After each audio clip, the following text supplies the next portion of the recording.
আজ ইলিশ মাছটা ভেজেই রান্না করলাম। আর কেন ভেজে রান্না করলাম আর কিভাবে রান্না করলাম ভিডিওটি পুরো দেখলে অবশ্যই জানতে পারবে। বর নিয়ে আসলো ইলিশ মাছ। বাজার থেকে মাছ আনতে গিয়ে দেখলো সতেজ মাছ নেই, স্টোরের মাছ রয়েছে, সেজন্য এই মাছটাই নিয়ে আসলো। আর এখন আমি লবণ হলুদ আর একটু তেল অ্যাড করে ভালোভাবে লবণ হলুদটা মিশিয়ে নিচ্ছি। আর মিশিয়ে 15 থেকে 20 মিনিটের জন্য রেখে দিচ্ছি রেস্টে। যেহেতু বরফে দেওয়া মাছ, সেজন্য ভাবলাম আজ একটু হালকা করে ভেজেই রান্না করি। আর ভাজতে গিয়ে এমন দশা, আমার কড়াইটা ছিল অনেক দিন ধরে ঘরে আটকানো, সেজন্য লেগেই যাচ্ছিল প্রায়। যাই হোক, দেখো বন্ধুরা, আমি কিন্তু প্রথমে মশলার জন্য নিয়ে নিয়েছি কাঁচা লঙ্কা, আদা, সর্ষে আর পোস্ত। আর এই মশলাগুলো কিন্তু আমি ভিজিয়ে রেখে দিচ্ছি 5 মিনিটের জন্য। তারপর কিন্তু পেশাই করে নিচ্ছি মিক্সিতে।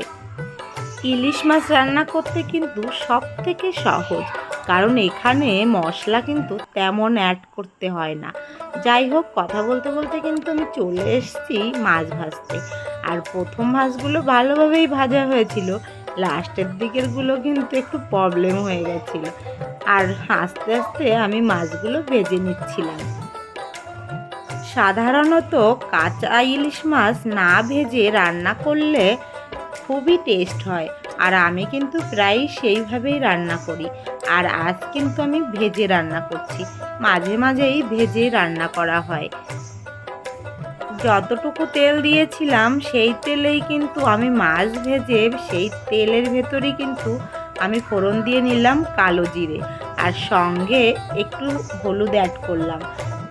এভাবে তেলের সঙ্গে হলুদ অ্যাড করলে কালার কিন্তু ভীষণ সুন্দর হয়।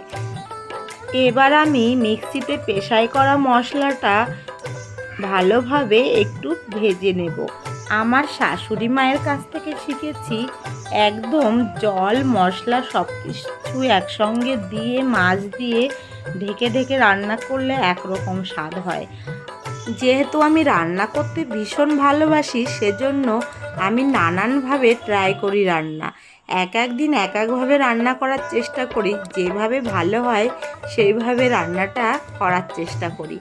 সব রান্নাগুলোই কিন্তু ভালো হয়, আর শাশুড়ি মায়ের হাতের রান্না তো সুন্দরই হবে। আর ওনার রান্নাও আমি ট্রাই করি, আর এদিকে নিজেও একটু ট্রাই করি অন্যভাবে রান্না করার। আর এই যে রান্নার শেষের দিকে একটু কাঁচা লঙ্কা ফেলে দিয়ে দিয়েছি।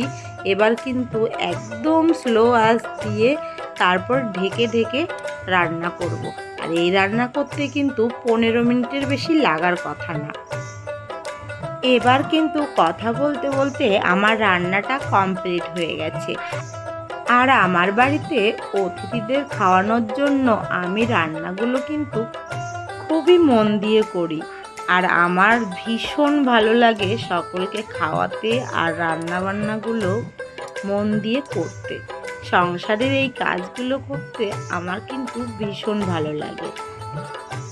তাহলে বন্ধুরা, আমার এই রান্নাটি তোমাদের কেমন লাগলো অবশ্যই কমেন্ট করে জানিও। আর নতুন নতুন রান্না দেখতে হলে অবশ্যই আমার চ্যানেলে সকলে চোখ রেখো।